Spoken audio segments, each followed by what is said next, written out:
नमस्कार, आप इस समय देख रहे हैं लाउड स्पीकर 90 एफएम और सुन भी रहे हैं लाउड स्पीकर 90 एफएम। आज हमारे कर्मयोगी सीरीज़ में उपस्थित हैं खुशबू सिंह मैम, जो हेल्थ एंड वेलनेस सेक्टर में भी काम करती हैं, ब्यूटी एक्सपर्ट भी हैं और कैरियर काउंसलिंग का भी काम करती हैं। 12th के बाद सबसे बड़ी जो दिक्कत आती है कि हम किस फील्ड में अपना फ्यूचर बनाएं, और गार्जियन भी यही सोचता है कि मेरा बेटा आगे चल कर के मेरा नाम रोशन करे, लेकिन कन्फ्यूजन रहती है। कैरियर काउंसलर का सबसे बड़ा हाथ होता है हम लोग के फ्यूचर को आगे ले जाने में। इसी से संबंधित जानकारी लेने के लिए हमने मैम को इनवाइट किया है अपने स्टूडियो में। मैम, आपका स्वागत है। Thank you sir. Khushboo ma'am, अपने बारे में कुछ हमारे लिसनर व्यूअर को बताएं। बिल्कुल सर, सबसे पहले तो मेरे बारे में इसलिए भी जानना ज़रूरी है कि अगर मैं करियर काउंसलिंग कर रही हूँ तो ये कैसे कर पा रही हूँ। तो मैं बताना चाहूँगी आप सभी को कि मैं बहुत ही साधारण बैकग्राउंड से हूँ।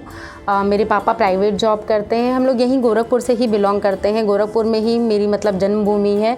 हम 4 बहन 1 भाई हैं और कहीं ना कहीं सब इस्टेब्लिश हैं, सब अच्छे से अर्निंग कर रहे हैं। हमें कभी भी ये शहर छोड़ के बाहर नहीं जाना पड़ा और हमने यहाँ पे ही इस सिटी में, सब लोग कहते हैं कि कोई ग्रोथ नहीं है, बट मैं आपको बताऊं कि इस सिटी में जितना ग्रोथ है हर सिटी में जितना होता है। ऐसा नहीं है कि आपको ये शहर छोड़ के जाना पड़ेगा। तो मैं आपको बताना चाहूँगी कि मैंने नॉर्मल जो पढ़ाई की है, मैंने यहीं सेंट एंड्रयूज से पढ़ी हुई हूँ। अपना पीजी भी कंप्लीट किया है। उसके बाद जो मेरा करियर का शुरुआत हुआ, जब मैं ग्रेजुएशन कर रही थी, अभी कंप्लीट नहीं हुआ था, तभी मैंने एक प्राइवेट स्कूल में पढ़ाना शुरू किया। पढ़ाने के लिए क्यों गई? पेरेंट्स बिल्कुल अलाउड नहीं कर रहे थे कि मैं तो तुम्हें पॉकेट मनी देता हूँ, क्या ज़रूरत है। बट मैं आपको बताऊँ, पढ़ाई अलग अनुभव है। ज़िंदगी का एक्सपीरियंस जो आप फील्ड में निकलते हैं वो बहुत अलग एक्सपीरियंस होता है। उसी आधार पे आज मैं बच्चों की काउंसलिंग, या जो मेरे खुद के भी मित्र होते हैं, या मेरे जो घर के पेरेंट्स हैं, सभी लोग हैं, मित्रगण हैं, या जो लोग आते हैं कि मैम कैसे करियर बनाएं, उनको समझा पाती हूँ और सही मार्गदर्शन दे पाती हूँ। तो कुछ 20 साल का मुझे एक्सपीरियंस हो चुका है प्राइवेट जॉब में भी, और गवर्नमेंट जॉब में भी एडॉक पे मैं काम कर चुकी हूँ। तो उसी बिहाफ पे आज मैं लोगों को सपोर्ट करती हूँ, समझाती हूँ कि आप कैसे अपना करियर की ग्रोथ और शुरुआत कर सकते हैं। तो मैम, इस सेक्टर को आप कैसे चुना कि हमें लोगों को कैरियर काउंसलिंग करके उन्हें अच्छा एक मुकाम दिलाना है, एक अच्छा कैरियर के बारे में एक रास्ता दिखाना है? आप यही क्यों सोचे, क्योंकि आप ऑलरेडी अलग अलग फील्ड में जॉब कर चुकी हैं? बिल्कुल सर, ये बात आपकी बहुत सही है। और जब मैं अलग अलग फील्ड में जॉब कर रही थी या इंटरव्यू फेस करने जाती थी, तो मुझे लगा कि लोग सबसे ज़्यादा जो परेशान होते हैं वो इंटरव्यू देने से ही, ठीक है। और रही बात, करियर में भी कंफ्यूज नहीं होते हैं, बट कंफ्यूजन क्यों क्रिएट हो जाता है? कभी आपके सामने कोई अगर डॉक्टर बन गया कि अरे उनका लड़का तो डॉक्टर बन गया, उनका लड़का इंजीनियर, तो पेरेंट्स भी कहीं ना कहीं थोड़ा सा प्रेशर देने लगते हैं। तो करियर काउंसलिंग में मुझे ये समझ में आया कि पहले जिसको करियर बनाना है जिस फील्ड में, उससे बात की जाए, उसके पैशन को समझा जाए कि वो किस चीज़ में पैशनेट है। क्योंकि अगर आपके पास पैशन नहीं है तो आप वो काम कर ही नहीं पाएंगे। जब तक आपका मन ही नहीं लगेगा तो आप कैसे अपना करियर बनाएंगे। और मैं आपको सच बताऊं, जितना मैं लोगों को जानती हूँ या फिर उनको सपोर्ट करती हूँ, और जब वो उनका सिलेक्शन हो जाता है और उधर से वो जब मुझे थैंक यू बोलते हैं, तो जैसे लगता है कि कितनी बड़ी उपलब्धि मैंने हासिल कर ली। और लोगों को सपोर्ट और सही मार्गदर्शन देना आजकल बहुत ज़रूरी है। बहुत ज़रूरी। कोई स्टूडेंट वो देखता है, उसके सामने 3 ऑप्शन आते हैं, एक मेडिकल हो गया, एक इंजीनियरिंग हो गई, एक कॉमर्स हो गया। इसके अलावा उसके दिमाग में कोई कॉन्सेप्ट ही नहीं बनता है। हाँ बिल्कुल, आप ये कह सकते हैं ऐसा कि जैसे अगर हम गोरखपुर की ही बात करें पर्टिकुलर अभी, तो जितने भी आप अपने सर्कल में मिलेंगे तो घर में कोई डॉक्टर होगा, कोई इंजीनियर होगा, या कोई कॉमर्स बैकग्राउंड से होगा, ठीक है। लेकिन अभी बहुत सारे फील्ड आ गए हैं, और पेरेंट्स को मुझे लगता है इसलिए नहीं कंफ्यूज होना चाहिए क्योंकि पेरेंट्स अपने बच्चे को शुरुआती दौर से देख रहे हैं। जैसे अगर लड़कियां हैं तो किस चीज़ में इंटरेस्ट ले रही हैं, लड़के हैं तो वो किस चीज़ में। जब वो खिलौने ही खरीदते हैं तभी आपको समझ में आ जाता है कि मेरा बच्चा क्या खेलना चाहता है और किस फील्ड में जाना चाहता है। दूसरी चीज़, आपको थोड़ा फिर भी कंफ्यूजन हो रहा है, आप टॉयज़ के माध्यम से नहीं कर पा रहे, तो अब आपको देखना पड़ेगा कि स्कूल के रिपोर्ट कार्ड क्या आ रहा है, मैथ में उसका कैसा नंबर है, साइंस में उसका कैसा नंबर है, कॉमर्स बैकग्राउंड में उसका कैसा जा रहा है, या आर्ट में बच्चा कैसा है। कभी भी ये चूज़ मत करें कि लड़का है तो आर्ट नहीं लेना चाहिए। ऐसा कभी भी नहीं करें।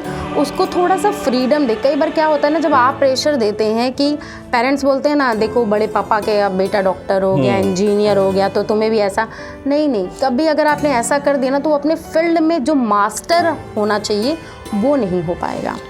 खुशबू मैम, कभी कभी दिक्कत ये भी आती है एक बच्चे के सामने, उसके दिमाग में नेबर, आस पास पड़ोस के जो लोग हैं जो उस फील्ड में सक्सेस है, कोई सीए है, कोई डॉक्टर है, कोई इंजीनियर है, तो उसके दिमाग में बस वही घूमता है।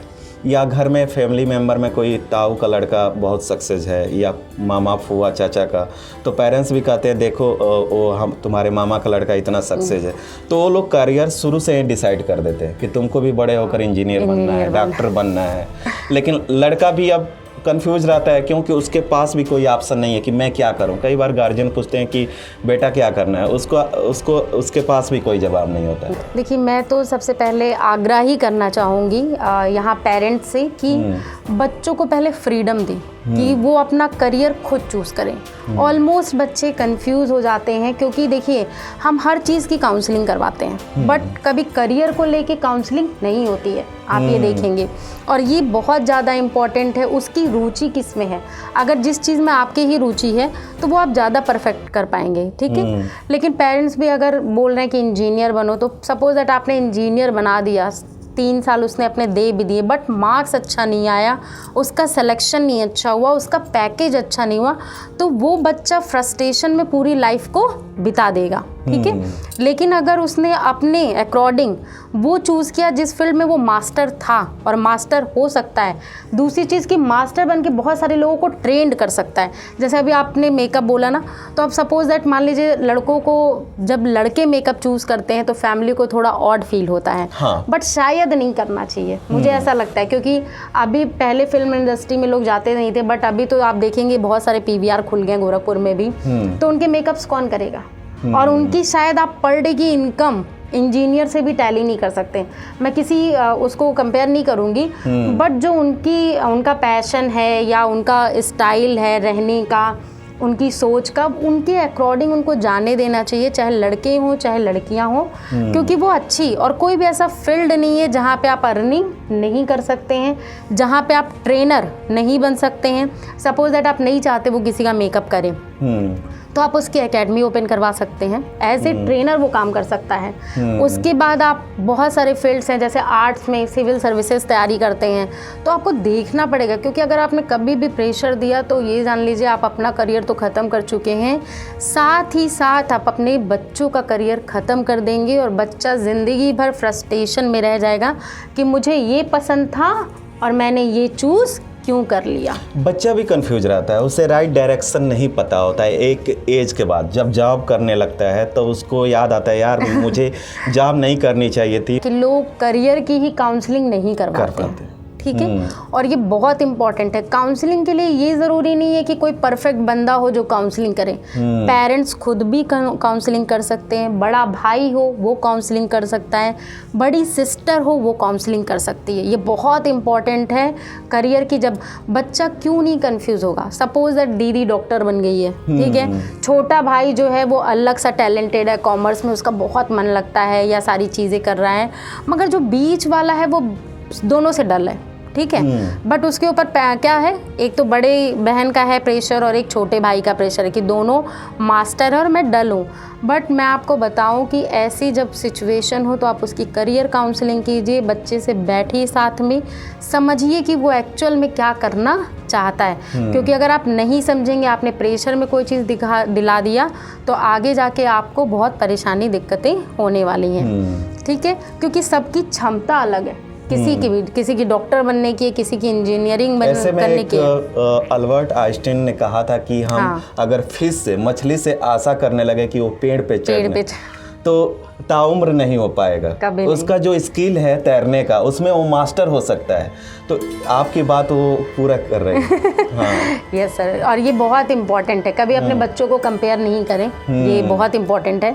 सबकी क्षमता अलग है, सबका स्किल अलग है, और सभी, मैं बार बार बोल रही हूँ कि सभी अपने मास्टर्स हैं। मतलब इंजीनियर इंजीनियरिंग में मास्टर्स होता है, डॉक्टर डॉक्टरी में मास्टर्स होता है, क्योंकि सपोज दैट अभी पैशनेट होके डॉक्टरी नहीं कर रहा है तो क्या ही ऑपरेशन करेगा या क्या ही ट्रीटमेंट करेगा, ठीक है। ऐसे ही इंजीनियर है। तो बहुत बार आपको चूज़ करना है बच्चों के साथ बैठ के, और अगर आपकी काउंसलिंग से काम नहीं चल पा रहा है तो फिर आप करियर काउंसलिंग कराइए। करियर काउंसलिंग करवाने के बाद भी अब सपोज आपके ऊपर एक प्रेशर है कि नहीं, पूरे ख़ानदान के लोग तो इंजीनियर हैं और मेरा बेटा इंजीनियर क्यों नहीं बनना चाह रहा है, मेरा बेटा क्यों ऐसे कर रहा है, तो आपको ये अपने माइंड से निकालना पड़ेगा, क्योंकि सक्सेस का कोई मंत्रा नहीं होता है। क्योंकि अभी देखिए सभी लोग बात करते हैं बड़े बड़े एक्टर और एक्ट्रेस की, अगर अमिताभ बच्चन के फादर ने उनको कहा होता डॉक्टर बन जाओ या इंजीनियर बन जाओ तो शायद वो सक्सेस नहीं होते। और ऐसा नहीं है कि सिर्फ उसको इंडिया के लोग जानते हैं, सचिन हो गए, बिल्कुल सर, आप महेंद्र सिंह धोनी की बात कर सकते हैं। तो उनकी फैमिली और अगल बगल के माहौल ने भी उस टाइम पे शायद ही उनको सपोर्ट किया हो कि पढ़ो पढ़ो सब कहते हैं। तो बहुत ज़रूरी है इस तरह का करियर चूज़ करना। और मैंने जैसा बताया कि आप किसी भी फील्ड में मास्टर हो सकते हैं। जब आप कोई भी चीज़ अच्छी करेंगे तो लोग आपको ऑटोमेटिक जानेंगे। एक क्वेश्चन मेरे दिमाग में आ रहा है खुशबू मैम, कि अभी कैरियर काउंसलर तो हर जगह है नहीं। हाँ, अभी इस साल जो बच्चे निकल रहे हैं, 12th का एग्ज़ाम दे रहे हैं, अभी फाइनल करेंगे, अगर वो अपना करियर इस इंटरव्यू को देख रहे हैं, अगर डिसाइड करना चाहें तो अपने लेवल से कैसे अपने आप को आके कि मैं क्या बन सकता हूँ? 12th के बाद जैसे मैं बोलूँगी कि जितने भी स्कूल चल रहे हैं जहाँ पे बच्चे 12th पास आउट हो सकते हैं, ऐसे प्रिंसिपल को या मैनेजमेंट जो टीम होती है उनको एक बार ऐसी काउंसलिंग अपने कॉलेजेस में रखनी चाहिए। उससे बच्चों को सपोर्ट मिलता है। सेकेंड थिंग, कोचिंग सेंटर्स आज आप कल देखते होंगे बहुत है, वहाँ पे काउंसलर का काम ही एक्चुअल में होता है अपने कोर्स के बारे में बताना। लेकिन कई बार काउंसलर्स बहुत अच्छी होती हैं जो पहले सुनती हैं कि बच्चा क्या चाहता है, इस फील्ड में कहाँ तक जा सकता है। बहुत अच्छे अच्छे इंस्टीट्यूट हैं, मैं उनका नाम नहीं लूँगी, बट उनके काउंसलर से अगर आप मिलिए तो आपको खुद बहुत अच्छा लगेगा कि वो किस तरह समझती हैं, क्योंकि पर्टिकुलर एक ही कोर्स तो सोल्ड आउट किया नहीं जाता है। तो जब 12th पास आउट, तो मेरा हम्बल रिक्वेस्ट है स्कूल्स से कि वो ऐसी काउंसलिंग करवाएं, वो बहुत ज़रूरी है स्टूडेंट्स के लिए, जिससे बच्चों को सही मार्गदर्शन मिल जाए। क्योंकि लगभग 20% ही बच्चे कंफ्यूज रहते होंगे सर, 80% बच्चों का गोल डिसाइड होता है कि क्या करना है उनका, क्योंकि पहले से कॉलेजेस डिसाइड हो जाते हैं आपके, पहले से कोचिंग सेंटर आपका डिसाइड हो जाता है। कुछ बच्चे जैसे सिविल सर्विसेज की तैयारी करते हैं तो उनको अभी क्लियर हो जाता है कि हमें कोटा जाके पढ़ना है, इलाहाबाद जाके पढ़ना है, या कौन सा कोचिंग सेंटर ज्वाइन करना है। मैम, आजकल के बच्चे सक्सेस होने के लिए अपने पेरेंट्स से जिद करते हैं कि हमें मोबाइल ला दीजिए और हम मोबाइल से पढ़ेंगे, और हमें लगता है कि पढ़ाई से ज़्यादा रील पे फोकस हो रही है उन लोगों की। तो आप क्या सजेस्ट करेंगे? अब तो कंट्रोल इसको हम कर नहीं सकते, टेक्नोलॉजी को हमें एक्सेप्ट करना ही है। आए दिन टेक्नोलॉजी AI आता जा रहा है, तो उसे तो हमें सीखना ही पड़ेगा। लेकिन कैसे अपने आप को कंसंट्रेट या कंट्रोल करें आप? सर देखिए, सोशल मीडिया हुआ या आपका नेटवर्किंग हुआ या आपका मोबाइल हुआ, ठीक है, ये चीज़ें अगर गलत डायरेक्शन में यूज़ होंगी तो गलत है, और अगर सही डायरेक्शन में यूज़ होंगी, आजकल लोग करोड़ों रुपए इसी से कमा ले रहे हैं। आपको बहुत सारी टेक्नोलॉजी, जैसे खान सर की बात करें तो पता नहीं लोग कितने उनके फैंस बन गए, कितने वीडियोस देखते हैं। कोई घर बैठे ही अपना पूरा मैथ, इंग्लिश स्पीकिंग सब कुछ कर ले रहा है। तो कई बार पेरेंट्स को ये जज करना पड़ेगा कि बच्चा मोबाइल में देखता क्या है, और हड़काने या डांटने की जगह आपको ये देखना है कि उसको प्यार से कैसे आप समझा सकते हैं, क्योंकि आपकी काउंसलिंग यहीं से शुरू हो जाएगी। ठीक है, आप उसको जानते बार बार बोलेंगे ना तो वो आपसे छुपा के चलाएगा।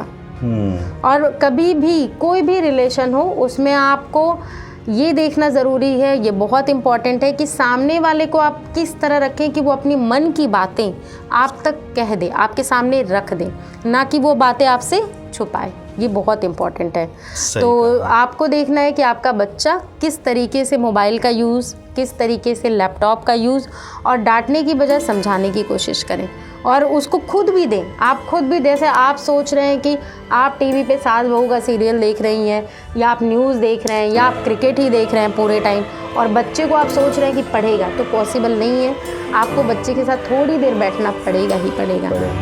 तो आप जैसे लोग अगर पहले मिल गए होते आफ्टर 12, तो हो सकता था कि मैं भी कहीं और जा सकता था। सर ये बहुत बेस्ट अपॉर्चुनिटी है जहाँ आप करते हैं। हाँ। इसमें ही अब आपको देखना है कि आपका करियर कहाँ जा सकता हाँ, है। मेरा शौक तो था इसी फील्ड में और सोचा था बचपन में ही कि मतलब यही करना है, बट वो बोलते हैं ना फैमिली का। हाँ, बिल्कुल, कई बार हम थोड़े से हो जाते हैं, डाइवर्ट हो गए। अब फिर वापसी किया है, बोला जाता है बाउंस बैक किया है। मैम बहुत बहुत धन्यवाद हमारे धन्यवाद स्टूडियो सर। में आने के लिए और हमारे लिसनर व्यूअर को इतनी अच्छी जानकारी देने के लिए। जाते जाते मैडम आप क्या कहना चाहिए? मैं बस यही कहना चाहूँगी कि चीज़ों को समझिए, कौन क्या कहेगा, कैसे कहेगा, कब कहेगा, ये सोचने की ज़रूरत नहीं है। अपने आप को जानिए, अपने आप को पहचानिए, अपने दिल की बातों को अपने पेरेंट्स, अपने दोस्त सब तक रखिए, चाहे वो लोग आपको सही सजेशन दे सकें। और अपनी काउंसलिंग भी ज़रूर करवाइए जिससे आपको सही डायरेक्शन, सही रास्ता मिल सके। बहुत बहुत धन्यवाद खुशबू सिंह मैम। धन्यवाद सर। तो आज के हमारे कर्मयोगी श्रृंखला में थी खुशबू सिंह मैम और काफ़ी जानकारी दी आपको। अगले किसी और एपिसोड में होगी आपसे मुलाकात।